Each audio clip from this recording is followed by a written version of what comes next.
जय राम जय जय राम, श्री राम जय जय राम। नारायण समारंभां शंकराचार्य मध्यमां अस्मदाचार्यपर्यन्तां वन्दे गुरुपरम्परां। श्री गुरुचरण सरोज रज निज मन मुकुर सुधार, वर्णो रघुबर विमल जसु जोदायक फलचारो। श्री सीतारामचंद्राभ्यां नमः। ओम उमा महेश्वराभ्यां नमः। ओम श्री एकादशी दक्षिणेश्वर धाम सरकार श्रीहंते नमः। सत्संग के क्रम में आज जो है नारद भक्ति सूत्र की नारद देवर्षि नारद जी ने 84 सूत्र भक्ति के रचना किए हैं। तो ये जिन्हें नारद भक्ति सूत्र कहते हैं, तो उसमें प्रथम अनुवाक में 6 सूत्र हैं जिनका व्याख्या चित्रण किया गया है। अब द्वितीय अनुवाक शुरू हो रहा है। द्वितीय अनुवाक में पहला सूत्र है स न में कामयमाना निरोध रूपत्वात्। हाँ, तो द्वितीय अनुवाक में भी 7 जो है सूत्र हैं।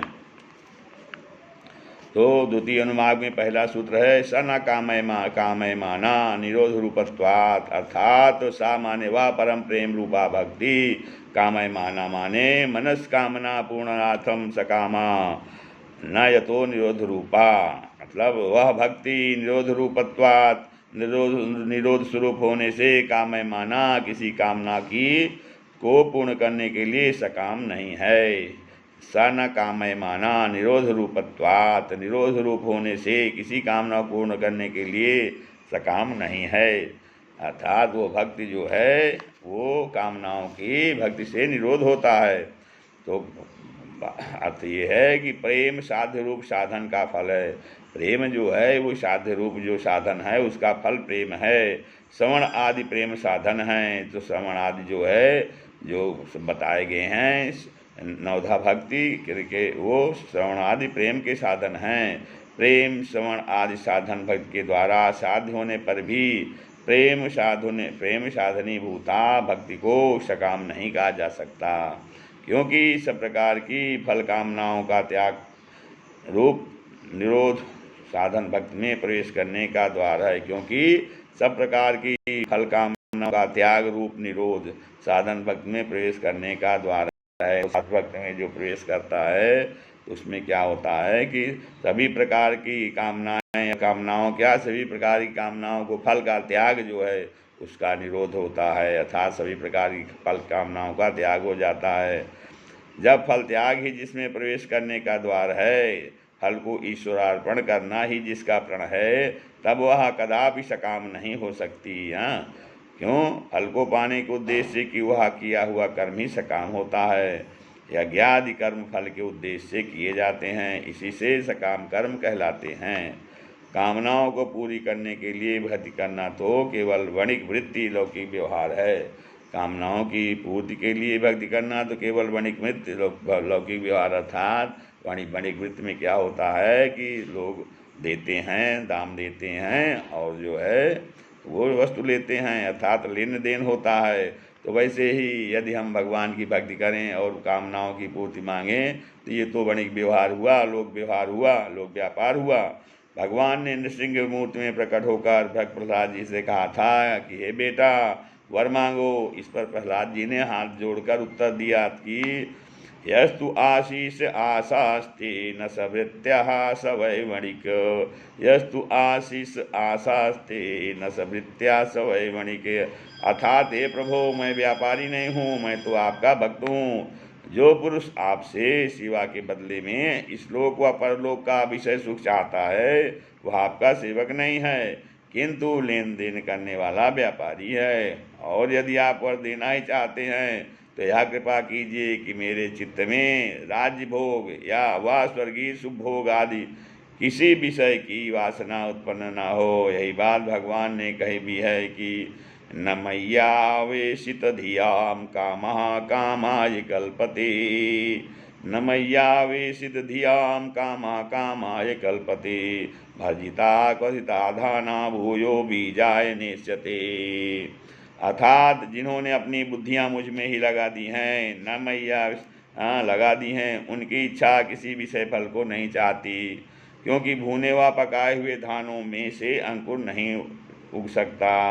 पुणे। इस प्रकार जबकि इंद्रियों से भोग्य किसी भी ऐहिक व पारलौकिक सुख को पाने की इच्छा से क्यों ही प्रीति को भी हम प्रेम नहीं कह सकते, तब जो लोग स्वार्थवश किसी से प्रीति करके यह कहते हैं कि हम प्रेम करते हैं, उनको लज्जित होना चाहिए, क्योंकि वास्तव में प्रेम उसको ही कहते हैं जिसमें कोई कामना ना हो। वास्तव में प्रेम किसको कहते हैं? जिसमें कोई कामना ना हो। इंद्रिय, मन और प्राण आदि के निरुद्ध हो, अर्थात बाहरी व्यापार से हटे बिना, इंद्रिय, मन और प्राण आदि के निरुद्ध अर्थात बाहरी व्यापार से हटे बिना वास्तविक प्रेम व भक्ति का उदय नहीं होता है।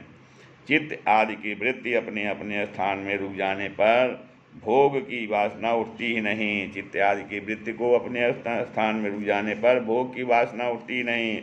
इस निष्काम अवस्था में ही अंतःकरण में भक्ति का प्रवाह विष्णु पादोदकी गंगा के समान प्रबल वेग के साथ बहने लगता है, अथवा भगवान की कृपा, सद्गुरु की कृपा और अपना सौभाग्य, इन तीनों डोरियों की बट लग जाने पर जीव का संसार की ओर बढ़ना बंध जाता है और भगवान के भाव सूत्र में निबद्ध हो जाता है।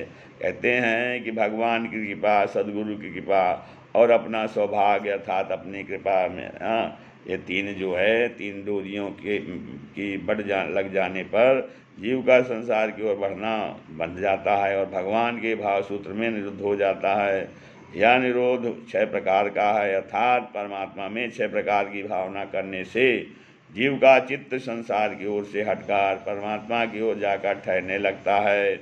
वह 6 भाव या निरोध इस प्रकार है।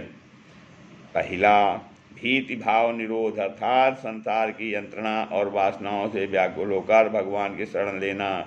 पहला क्या है कि 6 प्रकार की भावना करने से जीव 6 प्रकार की भावना कौन सी है? भाव कि पहला है भीति भाव निरोध, अर्थात संसार की यंत्रणा और वासनाओं से व्याकुल होकर भगवान की शरण लेना। संसार की यंत्रणा और वासनाओं से व्याकुल होकर अर्थात डर करके भगवान की शरण लेना। दूसरा, स्वामी भाव निरोध, अर्थात भगवान ही जगत के प्रभु हैं, मैं उनका दास हूँ। दूसरा स्वामी भाव निरोध है। तो भीति भाव निरोध और दूसरा स्वामी भाव निरोध। तो कहते हैं स्वामी भाव में कि मैं भगवान ही जगत के प्रभु हैं, मैं उनका दास हूँ, अर्थात भगवान मेरे स्वामी के मात्र भगवान ही मेरे स्वामी हैं। इस प्रकार स्वामी भाव निरोध हो गया। इस प्रकार भगवान की शरण लेना। फिर तीसरा, स्वाभिमान निरोध, अर्थात छोटे से छोटे और बड़े से बड़े जगत के चेतन सभी पदार्थ ईश्वर हैं। ये स्वाभिमान होना चाहिए कि छोटे छोटे और बड़े से बड़े संसार के जो है बड़े संसार के चेतन सभी पदार्थ जो है वो ईश्वर हैं। पिता, माता, भ्राता, पुत्र, स्त्री, पुरुष, शत्रु, मित्र सभी ईश्वर हैं। ऐसा समझकर सर्वत्र उनकी झांकी करना, ऐसा समझकर सर्वत्र उनकी झांकी करना। चौथा, सख्य भाव निरोध, अर्थात विपत्ति में, संपत्ति में, सुख में, दुख में सदा ही परमात्मा मेरे सहायक हैं, वह दीन बंधु हैं, ऐसे सखा भाव से उनका अनुगामी होना। पांचवा कहते हैं वात्सल्य भाव निरोध, अर्थात पुत्र के समान प्राणों को मूर्ति मानकर उनका आदर कर तन्मयता के साथ स्नेह करना। और छठा, कांता भाव निरोध, अर्थात मेरे मन की प्रकृति नारी है और भगवान पुरुष पति हैं, इस भाव से उनमें मग्न हो जाना। इनमें से किसी एक निरोध के अधीन हो जाने पर जीव की कामनाएं अपने आप ही रुक जाती हैं और अपने आप हृदय में परमात्मा का आविर्भाव होता है। कहते हैं जो सर्वत्र से मन को हटाकर उनको भजेंगे, उनके सकल दुख दूर होकर परमानंद की प्राप्ति होगी ही। यही बात भगवान ने गीता में अर्जुन से कही है। क्या कही है? कौन्तेय प्रतिजानीहि न मे भक्तः प्रणश्यति तेषामहं समुद्धर्ता मृत्यु संसार सागरात्।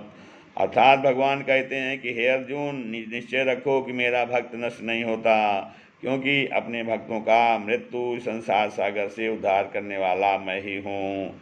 इस प्रकार से भगवान दूसरे अनुवाक में प्रथम सूत्र क्या ये व्याख्या हुआ। कौन्तेय प्रतिजानीहि न मे भक्ता प्रणश्यति तेषामहं समुद्धर्ता मृत्यु संसार सागरात्। भगवान कहते हैं कि अर्जुन, निश्चय रखो कि मेरा भक्त नष्ट नहीं होता, क्योंकि अपने भक्तों का मृत्यु संसार सागर से उद्धार करने वाला मैं ही हूँ। श्री राम जय।